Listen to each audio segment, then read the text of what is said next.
As far as owners understanding or not understanding how important these homes are, I do think that a lot of them do understand it. What's helped is our proposed historic district and getting that off the ground.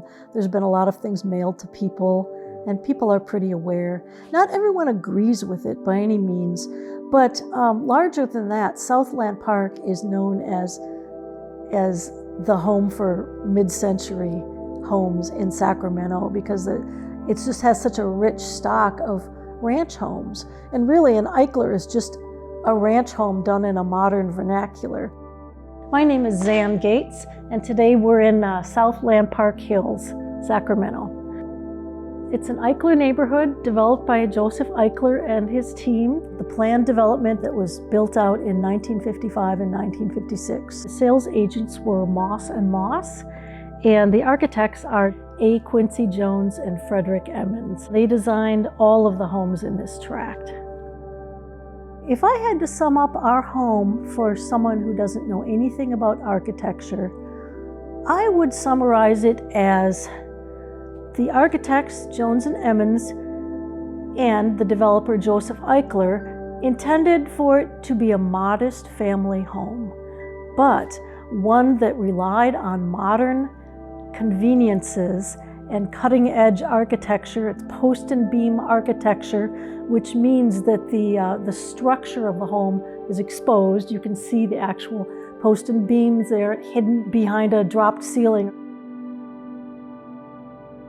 For a family, the innovations were that it's private from the street out front, but that in the back you have all this expanse to host your barbecues and enjoy your children and your pets. And the light was a really important thing. So they designed with these 3/4 walls and block walls to separate the living and dining areas and the kitchen and living areas, but the walls don't go all the way up.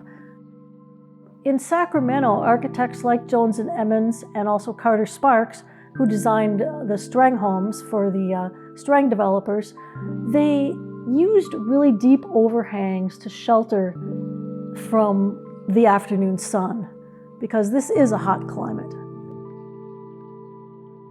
Jones and Emmons used very thoughtful siting. Each house, there were 4 different floor plans they offered, and this is one of the 2 4-bedroom models they did, and obviously a flat roof model. They sited really specifically so you weren't looking into a neighbor's house.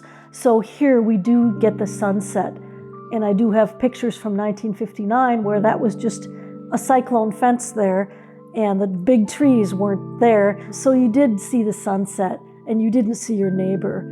And then the floor plan would be flipped for your neighbors. So you're not looking into each other's houses. And so they're very, very thoughtful about siting and lighting. I believe there's about 48 that are contributing to our proposed historic district, which is in the works. I believe, though, it's a total of maybe 54 that are left out of the 60. Some were victims of fire, and some were just remodeled beyond recognition. We moved to Sacramento just because we had an opportunity to buy this house off market. We didn't have to deal with the hordes of people putting in offers. We just bought it off market. We knew the realtor who was a neighbor to the people living here, and he called us and said, "Do you want to buy it?" And so we moved 20 miles across the causeway just to buy this house. We have done a landscape redo twice, once in 2014, once in 2022, but we haven't had to do a lot of work to the rest of the house. I wouldn't call myself a serious collector of any one thing. My favorite pieces are the ones with a story behind them. It's almost always a friend has given it to me. Like the mode line lamp. Dane, had a party and he said, "Zann, do you want this lamp?" I'm like, "Yes, I want this lamp." I don't know why he didn't keep it for himself. And that chair is from Mary Ann. The Finnule coffee table is from the Ogasawara estate sale. They were selling it for $20. The end tables are from Andy. The lamps are from Justin, and I ordered the shade myself. It's like I look around and everything is, so much of it is from friends. And I do the same. I give things, I've given lamps and planters and things to friends. It's like they just don't work in my house.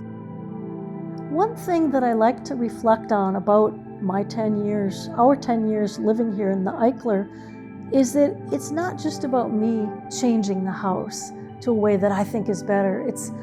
I like to track too how the house has changed me, how the architecture has changed me just by me living in it.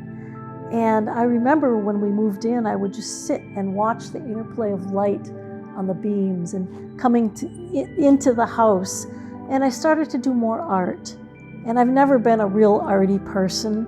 I was never trained or anything, but I started to do a lot of art. And I took my local surroundings, mid-century subjects like the nut tree in Vacaville, and transformed my dining room into the nut tree. And I wouldn't have done that if we would still be in the stucco cottage that we lived in Davis. So it's like, how has it changed me? Well, it looks different. It's like I've given it my own spin. And I think I've heard that that's common when people live in these houses too, is that it changes you. It changes how you see things. One thing that I hope for this house, I have seen a lot of, because we're just stewards for it for as long as we're living here, and it's on one level, so you can age in place here, one would hope, is I see so many Eichler homes where they take out this wall and they open up the kitchen to the back, and it's all one big room. It's just like a kitchen counter. And it just seems to me that that's really misguided. I admire what Jones and Emmons did to just have this 3/4 wall, because the light comes spilling over into the kitchen. And when I'm in the kitchen, I love how efficient the little galley kitchen is. It's got everything you need. It's got a little work triangle, and we cook a lot. So to have that cut down, I don't always need to be looking at the outside. I spend enough time on the couch looking outside, and I really appreciate the separation of these walls and how it does break up the space here. Because a lot of people do take out these walls, and I just would hope for this house that isn't done.